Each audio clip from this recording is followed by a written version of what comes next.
말씀 봉독하겠습니다. 빌립보서 2장 1절에서 8절까지입니다.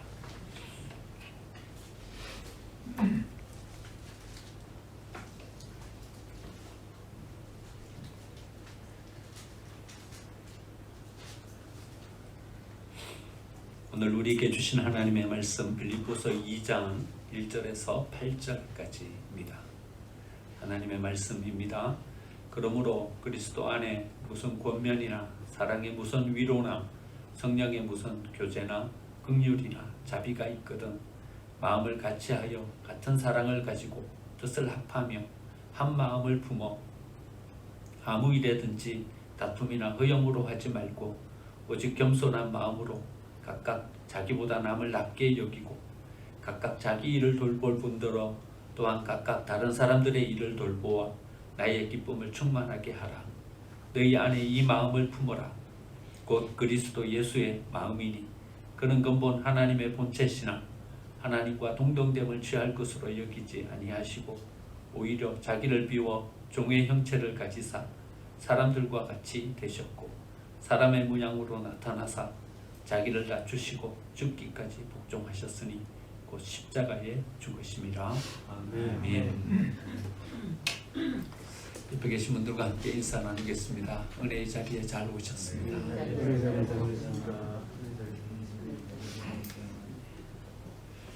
올 한 해 코로나 때문에 적지 않은 어려움을 우리가 겪고 있습니다. 다행스러운 것은 백신이 개발되어서요.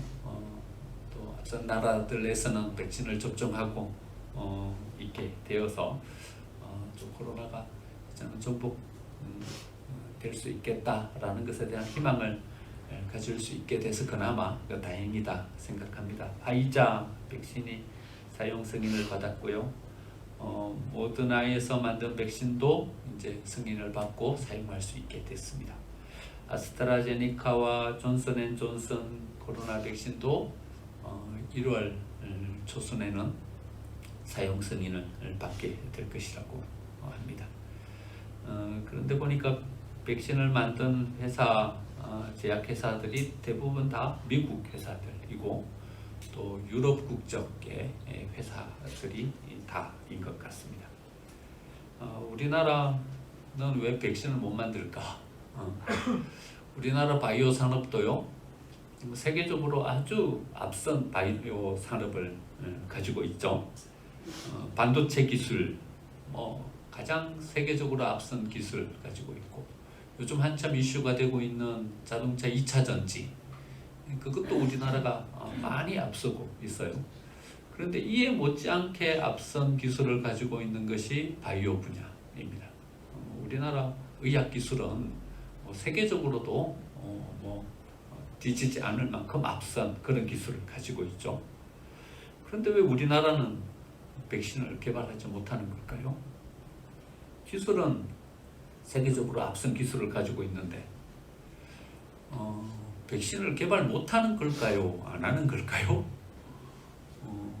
어떤 한 기사에 이런 기사가 났습니다. 우리나라가 가지고 있는 철학 문제 때문에 우리는 백신을 개발 안 한다. 그렇게 기사가 났어요. 백신을 개발 못하는 것이 아니라 개발 안 하는 거죠. 왜냐하면 경제성 문제 때문에요. 개발하는데 엄청난 비용이 들어가는 거예요. 임상은 3단계까지 거쳐야 되는 거예요. 그러니까 백신을 개발해도 임상에서 성공할지 미지수인 거예요. 개발하는데 엄청난 비용이 들어갔는데 임상에서 실패해버리면요, 그동안 쏟아부었던 모든 돈들이 다 숲으로 돌아가 버리고 마는 거죠. 그래서 우리는 이래 생각하는 겁니다. 누군가 개발하겠지. 개발해 놓으면 그걸 사다 쓰면요 훨씬 더 경제적인 거예요. 좀 늦어지긴 하겠지만 그래봤자 한 두세 달 늦어지는 거고 그래 사다가 쓰면 훨씬 더 경제적으로 이득인 거죠. 좀 어렵게 말을 해놨어요. 바이오 기술은 앞섰지만 이것을 개발하지 않는 이유는 우리의 철학 문제다. 이렇게 이야기를 해놨지만 되게 어렵게 이야기를 해놓은 거죠. 그런데 사실은 우리의 가치관의 문제인 거죠. 우리가 그것을 많은 비용이 들더라도 개발해서 우리도 쓰고 이웃 나라에도 쓰게 해주겠다. 이런 가치관이 아직 우리나라에는 세워지지 않았기 때문에 그런 거죠. 우리 사회는요, 자기를 희생하고 기부하고 헌금해서 어떤 공동체를 세우고 다 함께 더불어 살아가려고 하는 이런 가치관에는 아직 많이 미치지 못한 것이 사실이다 생각합니다. 잠깐 미국 생활을 통해서 받은 문화적 충격은요, 이런 거였어요. 그들은 나눔과 기부 문화가요, 일상이 돼 있는 거예요. 기숙사 방 하나가 이제 휴게실이에요.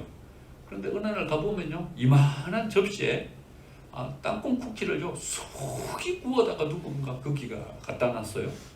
그 정도 땅콩 쿠키를 구우려면 하루 종일 구워야 될 양이에요. 그 정도 구우려면요, 비용은 또 얼마나 많이 들겠어요. 그런데 누군가 거기다 구워가지고 갖다 놨어요. 그러니까 누가 구워다 갖다 놨는지는 또 모르고 그 기숙사 사람들은 뭐 한 이틀 쿠키를 즐기면서 그렇게 먹을 수 있는 거죠. 아침에 일어나서 문을 열면요, 심심찮게 위에 문틈에서 지폐가 뚝 떨어지는 거예요. 어떨 때는 보면 10달러짜리 지폐, 어떨 때는 100달러짜리 지폐도 거기서 뚝 떨어져요. 누군가 우리 가족이 다 여기 와갖고 삶을 사니까, 야, 저 동양 작은 나라에서 와가지고 여기서 삶을 사는데 얼마나 어렵겠냐. 그러면서요, 지폐를 접어가지고 문틈에다 이렇게 꽂아 놓는 거예요. 근데 거기 같이 공부하는 아이들이요, 다 어린 아이들이에요. 고등학교 이제 졸업하고 1, 2년 된 대학 1, 2학년 다니다가 온 그런 애들이 대부분이에요. 그러니까 지네들 살기도 어려운 거예요. 그런데 우리의 삶을 보고서는요, 그렇게 자기 쓸 용돈 쪼개가지고 거기다 꽂아 놓는 거죠. 제가 오래돼가지고 그 방의 이름을 정확하게 기억을 못하겠어요. 부띠기인지. 방이 하나 있어요. 방이 하나 있는데 그 방에는요, 뭐 어떤 것을 가져다 놓냐 하면 자기가 물건을 쓰다가 잘 안 쓰게 되는 그 물건을 거기다 가져놔요. 그러면 필요한 사람이 보고서 나 이거 필요하면 그거 가져다 쓸 수 있게 자기가 안 쓰는 물건을 가져다 놓는 그런 방이 있어요. 나중에 우리 교회도 한번 우리 권사회가 제대로 세워지고 하면 어떤 한 코너에다 그걸 한번 만들어 놨으면 좋겠어요. 집에서 안 쓰는 물건 거기다 가져다 놓는 거예요. 그러면 필요한 사람이 그걸 가져갈 수 있게 그렇게 하는 거죠. 그런데요, 부활절 어간이나 성탄절 어간 되면요, 쓰다가 못 쓰게 된 물건을 가져다 놓는 것보다는 새 물건이 훨씬 더 많아요. 일부러 시장을 보는 거예요. 그래가지고는 예쁜 생활용품이나 누군가에게 선물하고 싶은 이런 것들을요, 새 물건을 거기다 가져다 놓는 거예요. 누가 가져갈는지도 몰라요. 그런데요, 하나님께서 내게 주신 은혜가 감사한 거예요. 부활하셔서 나에게 생명을 주신 은혜가 감사한 거예요. 그래서요, 어떤 물건을 사다가 그냥 거기다 가져다 놓는 거예요. 누군가에게 지명해갖고 주는 것이 아니라 필요한 사람이 가져갈 수 있도록 거기다 가져다 놓는 거죠. 저는 이런 문화적인 것에 대해서 상당히 충격을 많이 받았어요. 그저 자기가 살아가려고 아둥바둥 그래 살아가고 있는 우리의 삶과 서로 나누고 기꺼이 자기의 것을 주변의 사람들에게 주는 이런 삶이 참 문화적으로 저에게는 충격이었던 것 같아요. 우리의 지금의 삶의 모습을 바라보면요, 사뭇 다른 우리의 모습을 발견하게 돼요. 우리는요, 그저 우리가 살아가기에 바빠요. 내 것을 지키기에 바빠요. 내가 행복하면 그것이 최고인 것이고요, 내가 다른 사람들에게 영광스러운 모습으로, 그럴듯한 모습으로 비춰지면 그게 바로 우리의 삶이 성공적인 삶이다. 괜찮은 어떤 삶으로 내 삶을 세웠다. 이래 생각하는 거죠. 겉으로 드러난 모습, 그게 다인 거예요. 그런데 우리의 삶의 의미나 우리의 삶의 행복을 꼼꼼히 한번 살펴보면요, 밖으로 드러난 그런 면모보다는 우리가 어떤 가치관을 가지고 이 삶을 살아가고 있는가 하는 것이 훨씬 더 중요한 부분인 거죠. 여러분, 내 속에서 내가 느끼는 만족감이요, 내 속에서 내가 행복하다 생각하는 이 행복감이요. 그것은 밖으로 드러난 어떤 면모하고는 별로 상관이 없는 거예요. 내가 어떤 가치관을 가지고 어떤 기초 위에 내 삶을 세워가고 있는가 하는 이것이 훨씬 더 중요한 요소인 거죠. 저는 우리의 신앙도 똑같다 생각합니다. 우리의 신앙은 어떤 가치관 위에 세워져 있는가, 어떤 기초 위에 우리의 신앙이 세워져 있는가. 여러분, 우리 밑바닥을 한번 보시죠. 우리 발이 딛고 있는 그 밑바닥은 뭐예요? 어떤 기초 위에 우리는 세워져 있는 것이죠? 우리의 신앙이 드러나는 면모, 밖으로 저 사람 신앙 참 경건하네, 괜찮네, 이렇게 드러나는 그 신앙의 면모 말고요, 우리가 딛고 있는 이 신앙의 기초가 뭔지, 그게 중요한 거예요. 그게 우리의 내면의 세계인 것이고요, 그게 우리의 신앙 전체를 떠받치고 있는 것이죠. 그 기초가요, 백정의 기초이면요, 우리는 위로 백정을 세울 수 있는 거예요. 그런데 거기가 모래밭이면요, 금방은 그럴듯한 모습으로 비춰줘도 그거는 곧 쉽게 무너져 내려버리고 마는 거죠. 그 신앙의 기초는요, 바로 예수님의 길이에요. 예수님의 제자가 되는 거예요. 오늘 한경준 집사님께서 기도도 하셨지만, 우리가 가지고 있는 우리의 교회의 중심가치, 그 중심가치를 우리가 잘 붙잡는 거예요. 그 기초 위에다가 우리의 신앙의 길을 세우면요, 우리는 하나님께서 기뻐하실 만한, 우리 내적으로도 행복할 만한, 그리고 이 신앙을 가지고 누군가에게 뭔가를 새롭게 할 수 있는 그런 신앙으로 성숙해 갈 수 있게 되는 것이죠. 예수님이 가지신 신앙의 삶, 거기에서의 가장 핵심적인 한 가지를 한번 우리가 선택해 보라면요, 그 사람이 되셔서 우리에게로 오셨다는 거예요. 오늘 6절 말씀에요, 그는 근본 하나님의 본체시나 하나님과 동등됨을 취할 것으로 여기지 아니하시고 오히려 자기를 비워 종의 형체를 가지사 사람들과 같이 되셨고 사람의 모양으로 나타나셨다. 여러분, 사람들과 같이 되신 이유가 뭐죠? 우리들에게 나오셔서 우리를 만나시기 위해서요. 우리에게로 오시기 위해서 사람의 모양을 가지고, 사람의 형체를 가지고 우리에게로 오신 거죠. 고통과 아픔 가운데 있는 우리를 만나시기 위해서요, 여기로 오신 것이죠. 우리의 연약함, 우리가 겪고 있는 모진 풍파, 그것을 함께 체험하고 함께 아픔을 나누기 위해서 이 땅으로 오신 것이죠. 예수님은요, 우리를 만나기 위해서, 우리와 함께 하기 위해서 우리가 서 있는 이 자리로 함께 나오신 분인 것입니다. 좀 조심스러운 부분이긴 하지만 요즘 한참 이슈가 되고 있는 한 목사님이 있어요. 홍성사 사장 하셨던 분이고요, 평생 부르조아의 삶을 사셨던 분이에요. 우리 교단에서는 이분 목사 면직이 됐어요. 우리 교단에서는 이분 목사가 아니에요. 그런데도 지금 목사라 불리면서 잘 목회를 하고 계신 분이죠. 유튜브에 나와서 이제는 온라인 예배다 이렇게 하고 있어요. 그래갖고 사람들이 여기에 열광하고 있어요. 어디서 예배해야 되는가? 온라인에서 예배해야 되는가? 오프라인에서 예배해야 되는가? 여러분, 어디서 예배해야 돼요? 온라인에서 예배해야 돼요? 오프라인에서 예배해야 돼요? 그 목사님이 또 이 사마리아 여인이 질문한 이 질문 가지고 나와서 말씀하고 계셔요. 여러분, 사마리아도 아니고 예루살렘도 아니죠. 여러분, 온라인도 아니고 오프라인도 아니죠. 예수님이 이렇게 대답하셨어요. 영과 진리로 예배해야 된다.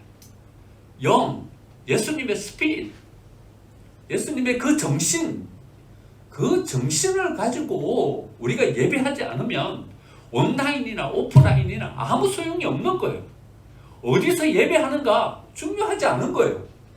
온라인으로 예배해도 여러분, 예수님의 그 정신, 그 영이 그 속에 살아있지 않으면 그건 예배가 아닌 것이고요. 나와서 대면으로 예배해도 우리 안에 예수님의 영, 예수님의 그 정신이 우리 안에 살아있지 않으면 그건 예배가 아닌 거죠. 그럼 온라인으로 예배해야 돼요? 아니요, 영으로 예배해야 돼요. 스피릿, 그 예수님의 정신이 우리 속에 살아있지 않으면 안 되는 거예요. 어디서 예배하는가? 예수님 명확하게 말씀하셨잖아요. 예루살렘도 아니고 사마리아도 아니에요. 어디가 중요하지 않아요. 어떤 정신을 가지고 우리가 하나님 앞에 서는가, 그게 중요한 거죠. 여러분, 예수님이 우리에게 왜 오셨어요? 우리가 길을 잃어버렸기 때문에 우리에게로 나오신 거예요. 우리는 무언가를 향해서 열심히 땀 흘리면서 살아가고 있어요. 그런데 어디로 가는지는 모르는 거예요. 그럼 어디로 가고 계시는지 알고 계셔요?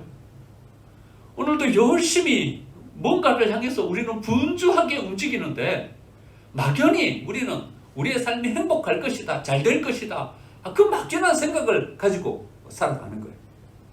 2000년대 초반에 G.O.D가요 길이라는 노래를 불렀어요.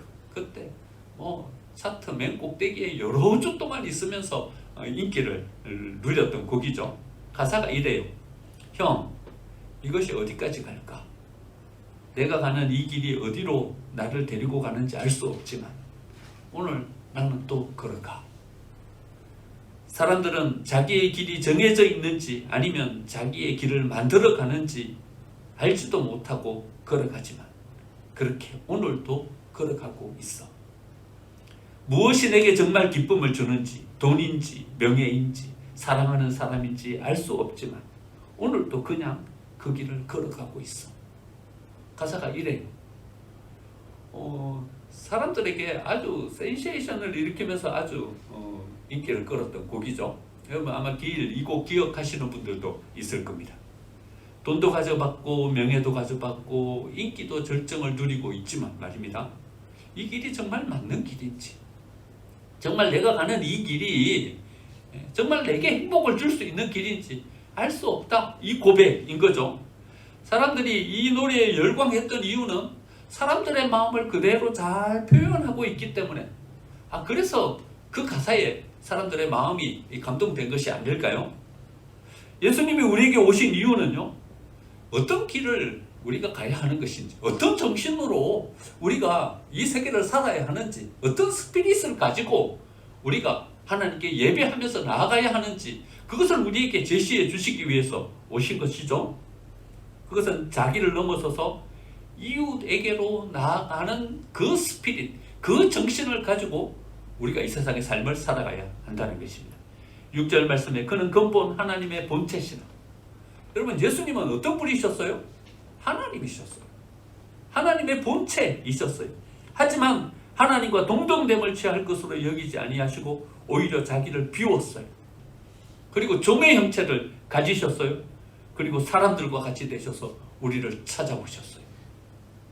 이게 예수님이 우리에게 가르쳐주고 계시는 길인 거예요. 이 스피릿, 이 정신을 가지고 살아가는 것이 우리가 진정으로 하나님께 예배해야 되는 예배인 거예요.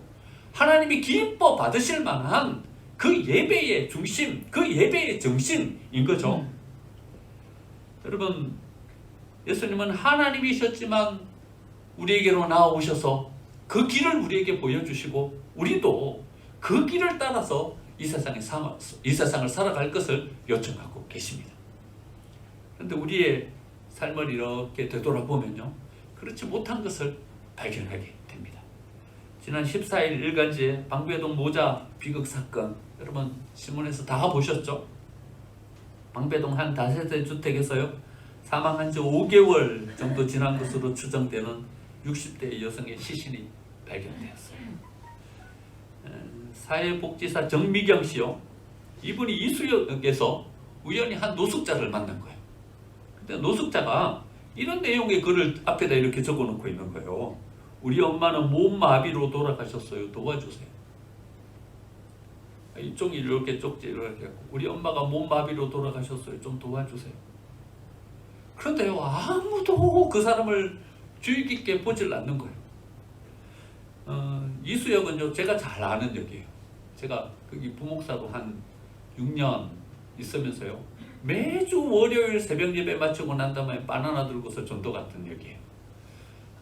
우리 전도대 데리고요, 바나나 한 1000개 봉지 만들어 가지고요, 거기 나가서 전도지랑 바나나를 아침 출근하는 사람한테 나눠주는 거예요. 대부분 아침 못 먹고 일찍 출근하니까 바나나 2개 전도지 넣어가지고 매주 월요일 새벽 예배 마치고 나서 1000개 돌리는데 여러분 얼마나 시간 걸릴 것 같아요? 1000명한테 나눠주는데 불과요 40분이 걸리지 않아요. 그만큼 유동인구가 많은 여기 이수역이에요. 그런데요, 하루에 수천 명의 사람이 그 길을 오가지만 거기 앞에다가 좀 도와주세요. 우리 엄마가 돌아가셨어요. 이 글을 아무도 유심히 읽어보지도 않고 거기에 관심 기울이는 사람이 아무도 없었다는 거예요. 정명경 복지사가 그에게 다가갔는데 이렇게 그가 이야기했어요. 우리 엄마가 쓰러졌는데 기도해도 살아나지 않아요. 근데 왜 자꾸 파리가 날아다니는지 모르겠어요. 그리고 애벌레가 자꾸 나와요. 그러니까요, 발달장애인 거예요. 이 아들이. 돌아가셨는지 어떤 건지에 대한 인식도 별로 없고요. 이걸 어떻게 처리해야 되는지에 대한 것도 잘 모르는 거예요. 장애인인 거예요. 집을 찾아갔는데요. 집은 단전되고 단수됐어요. 그런데 더 마음이 아팠던 것은요. 전기요금 영수증을 받는데 그게 4,400원 전기세가 나와 있어요. 4,400원 전기세를 못 내갖고 단전이 돼버렸어요. 들어갔는데 썬거해요. 난방도 안 되고 아무것도 안 되니까는요. 시신 위에 이불이 덮여 있는데 어머니의 몸이 왜소해가지고요. 누가 거기 안에 누워 있는지도 구분이 되지 않을 정도로 그렇게 되어 있었어요. 어머니는 몸이 불편했고 아들은 발달장애를 앓고 있었어요. 그런데요, 아무도 그에게 관심 기울여주는 이가 없었어요. 이웃이 죽었는데 그리고 5개월이 지났는데도요, 아무도 이웃이 거기서 죽었는지도 알지를 못했어요. 거기 주변의 교회가요, 굵직굵직한 교회들이 얼마나 많은지 몰라요. 이수교회, 방축교회, 여러분 우리가 다 이름만 들으면 알 수 있는 굵직굵직한 교회들 아닙니까? 거기에요, 성도들이 6,000명씩 5,000명씩, 그 교회는요, 이수교회 같은 경우에는 10,000명이 넘게 모이는 교회예요. 아침에 바나나를 나누어 주면요, 한 1,000개 나누어 주면 거기 한 3분의 1은요, 저 교회 다녀요. 안 다니는 사람한테 나눠주세요. 이런 사람들이 한 3분의 1은 교회 다니는 분들이. 그런데요, 거기에 수많은 그리스도인들이 그 앞을 왔다 갔다 하지만은요, 아무도 우리 어머니가 돌아가셨어요. 좀 도와주세요. 해도 아무도 관심을 기울이지 않았던 거예요. 하나님은 우리에게요, 예수님의 그 스피릿, 그 정신을 요구하고 있는 거예요.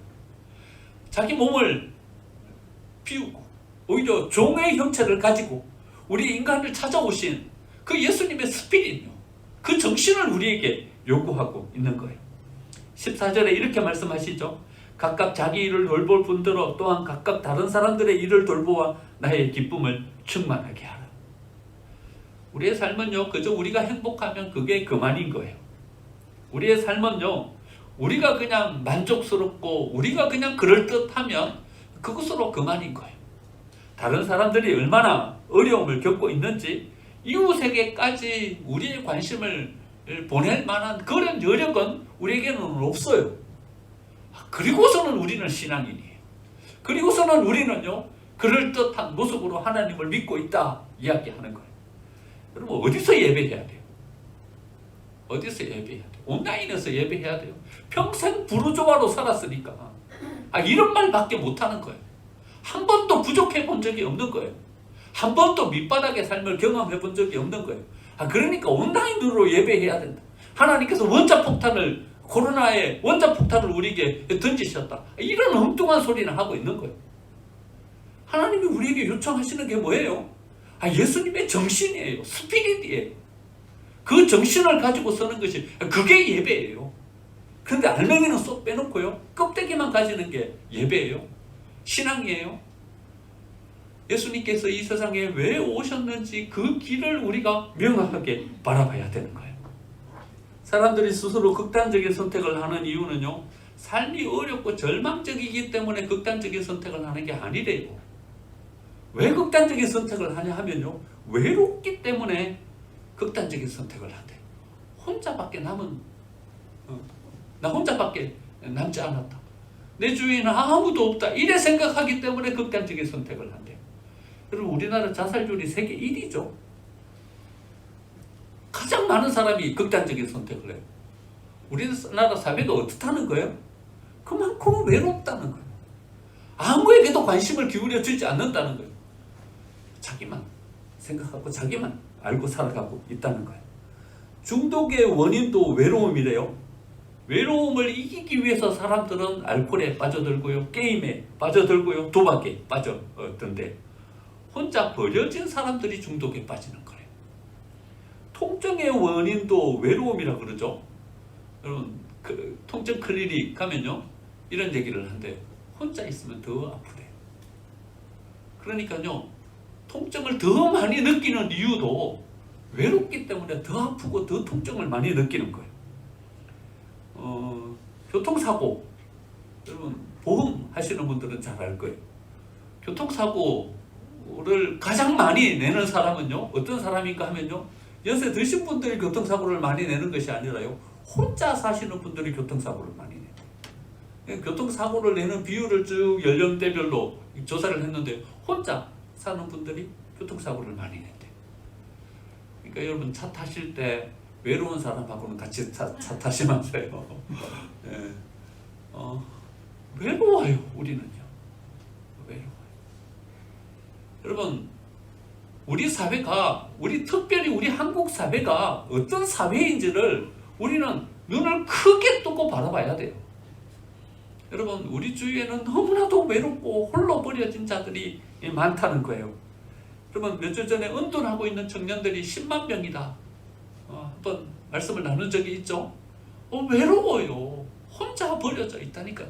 청년들만 10만 명이에요. 2015년도 통계이긴 하지만은요 주민등록증이 말소되신 분 돌아가셨는지 알 수가 없어요. 시신이 없어요. 그런데 사람이 없는 거예요. 그래가지고 주민등록이 말소된 사람들의 숫자가요 우리나라 그 성인 중에 12만 명. 예. 그러니까 주민등록이 말소된 사람이 12만 명이니까 그 외에 은둔해서 살아가고 있는 사람들의 숫자가 얼마일지는 상상도 못하는 거예요. 이 기사에서는 청년들의 은둔 숫자만 10만 명이다 기록했지만요 더 외롭게 혼자 숨어서 집 밖으로 나오지 않고 은둔해서 살아가고 있는 사람들의 숫자가 얼마일지는요 상상도 못하는 거예요. 여러분 우리는 외로워요. 혼자 버려져 있어요. 그래서 우리는요 예수님이 인간의 몸을 입고 이 세상에 오셔서 우리를 찾아오셨듯이 우리는 사회에 홀로 버려진 이들, 외로운 이들을 향해서 나아가야 된다는 것이죠. 외로운 사람들의 특징은요 아이러니하게도 성을 쌓는 거예요. 외로우면 외로울수록요 성을 더 쌓아 올리는 거예요. 단절하고 살아가는 거예요. 그래서 더 숨는 거예요. 그래서 더 외로워지는 거예요. 이게 심리학적인 어떤 특징이래요. 그래서 찾아가야 되는 거예요. 여러분 만약에 외로움을 느끼시면요 미리 빨리 차단하셔야 돼요. 외로움 속으로 자꾸 빠져들면요 여러분들은 점점 더 외롭게 되실 거예요. 외로우면요 주변 사람들에게 도움을 요청해야 돼요. 이렇게 사람들에게 이야기해야 돼요. 가까이 있는 사람들에게 나 외롭다 이렇게 이야기해야 돼요. 그래도 관심을 안 기울이면요 좀 더 강조해서 이야기해요. 나 외롭다니까 강조해서 이야기해요. 그래도 관심을 안 기울이면요 예수님이 이야기하셨던 것처럼 이렇게 이야기해야 돼요. 내가 진실로 내게 이르노니 내가 심히 외롭다 이렇게 이야기해야 돼요. 여러분 외로우면요 여러분 주위에 있는 사람들에게 내가 외롭다 이야기해야 돼요. 그리고요 외로움 속으로 절대로 빠져들거나 거기에 숨어버리면 안 돼요. 그러면요 우리는 헤어나올 수가 없어요. 누군가 외롭다 이야기하면요 누군가 도와달라 이야기하면요 우리는 적극적으로 그들을 향해서 나아가야 돼요. 여러분 외로운 사람들을 그냥 내버려 두면 안 돼요. 예수님이 우리를 찾아오셨듯이요 우리도 찾아가야 돼요. 성을 쌓고 점점 숨어가고 있는 그들을요 그 성에서 끄집어내줘야 되는 거예요. 친구가 되어줘야 되고요 함께 해야 돼요. 그래서 예수님이 우리를 찾아오셔서 우리를 외로움 속에서 우리를 고통 속에서 우리를 아픔 속에서 끌어내어 주셨듯이 우리도 그들을 찾아가서 그들을 그 아픔과 고통 속에서 끌어내 줘야 되는 것입니다. 이게 바로 예수님께서 우리에게 제시하고 계시는 예수님의 스피릿 그 영인 것입니다. 두 번째는요, 간단하게 두 번째 살펴보겠습니다. 다른 사람들에게 생명을 주고 살려내는 신앙이 되기 위해서는요, 자기 의를 벗어나야 된다는 거예요. 7절 말씀에 오히려 자기를 비워 종의 형체를 가지셨다 그랬죠. 그럼 우리 삶은 자기 의와 자기 주장이라는 것 속에서 우리의 삶을 살아가죠. 이게 얼마나 중요한지 몰라요. 우리 인생의 전부예요. 자기 주장, 자기 의. 여러분, 이게 묵살되면요, 우리는 견딜 수 없어 하는 거죠. 그런데 예수님은 어떤 삶을 사셨냐 하면요, 오히려 자기를 비우고 자기 주장과 자기 의가 없는 그런 삶을 사셨다는 거죠. 몇 주 전에 이 신앙의 주제를 한번 간단하게 살펴본 적이 있습니다. 신앙은 자기 증명이 아니라는 거예요. 그래도 나는 이 정도 되는 사람이다. 나는 그래도 이 정도 정의를 외칠 수 있는 사람이다. 그래서 나는 이 정도 바른 어떤 신앙관을 가지고 있는 사람이다. 자기 증명이 아니에요. 자기 증명이 아니에요. 나는 하나님이다. 나는 이런 율법을 가지고 너희들이 이래 살기를 원한다. 예수님이 이렇게 하기 위해서 우리를 찾아오신 거예요. 이게 법이다. 이렇게 하기 위해서 예수님 우리를 찾아오신 거예요. 그럼 자기 증명이 아니에요. 예수님은 오히려 자기를 비워내셨어요. 그리고 이 땅에 오셨어요. 여러분, 이게 얼마나 대단한 것인지를 우리는 알아야 하는 것입니다. 하나님이요, 하나님이 자기 자리를 고수할 수 있었어요. 이 길이다, 이거다. 그런데요, 그거 자기를 비워내고요, 인간의 모습을 입고서 이 세상에 오신 거예요. 우리처럼 똑같이요. 때로는 어떨 때는 화내시고요, 때로는 아파하시고요, 때로는 눈물 흘리시고요. 그 연약함, 그 모습 그대로 가지고 나오셔서 우리와 함께 하셨던 것이죠. 그러면 이게 바로 생명을 살려내는 방법인 거예요. 엔도 슈샤쿠라는 사람이 쓴 침묵이라는 소설이 있어요. 임진왜란을 일으켰던 도요토미 히데요시가요, 전쟁에서 패했어요. 우리나라에서 완전히 패하고 돌아갔죠. 그리고는 그 화풀이를 어디다 다 했냐 하면요, 일본 기독교에다가 화풀이를 다 했어요. 대대적인 기독교 박해가 시작되었어요. 기독교인들을 어떻게 처형했냐 하면요, 거꾸로 매달았어요. 다리를, 발목을 꽁꽁 묶어가지고 거꾸로 매달아 놓는 거예요. 매달아 놓으면 어느 정도 사냐 하면요, 그것도 안 해도, 매달아 놓기만 해도 한 3일 지나면 사람이 죽는데요. 피가 다 아래로 쏠려가지고 결국 3일 정도 지나면 죽게 된대요. 그런데요, 더 잔인하게 사람들을 죽이기 위해서 어떻게 했냐 하면요, 귀 뒤에다가 구멍을 뚫어 놓는 거예요. 목 같은 걸로 콕 찔러 놓는 거예요.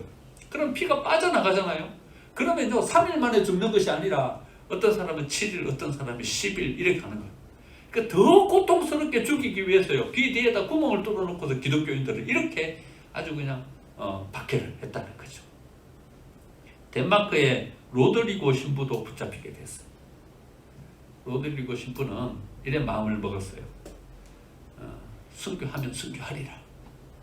내가 여기서 복음을 전하서 죽는 것도 하나님의 영광이다. 순교를 선택했어요. 순교의 자리로 갔는데요, 스데반이 순교할 때처럼 하늘 문이 열리고 영광스러운 하나님의 보좌는 보이지도 않았어요. 그 현장에는요, 절망과 비명뿐인 온갖 아수라장이 된 전쟁터와 같은 그런 처참한 모습이었어요. 찬란한 광채는 오간데 없고요, 어두운 뿐이었어요. 그런데 자기에게는 고문이 가해지지가 않았어요. 그리고는 이렇게 이야기하는 거예요. 네가 예수님의 얼굴을 밟고 지나가서 배교하면 여기에 매달려 있는 모든 성도들을 다 살려주겠다. 차라리 죽는 게 낫죠. 배교하면 여기 있는 성도들 다 살려주겠다. 이래 이야기하는 거예요. 그래도 고민하고 있는 그에게 같은 선교회 신부였던 페레레 신부가 찾아왔어요. 페레레 신부는 이래 이야기하는 거예요. 나는 배교를 선택했다. 나는 순교할 각오가 되어 있었지만 나는 이 성도들을 다 살려내기 위해서 배교했다. 내 스스로에게 이렇게 질문이 던져졌다. 네가 지키려고 하는 게 뭐냐? 자기 스스로에게 그렇게 질문했다는 거예요. 네가 지키려고 하는 게 뭐냐? 너 자신 아니냐? 네가 지키려고 하는 것이 나는 순교자라는 명예 아니냐? 네가 지키려고 하는 게 뭐냐? 질문했다는 거예요. 또 내가 두려워하는 게 뭐냐?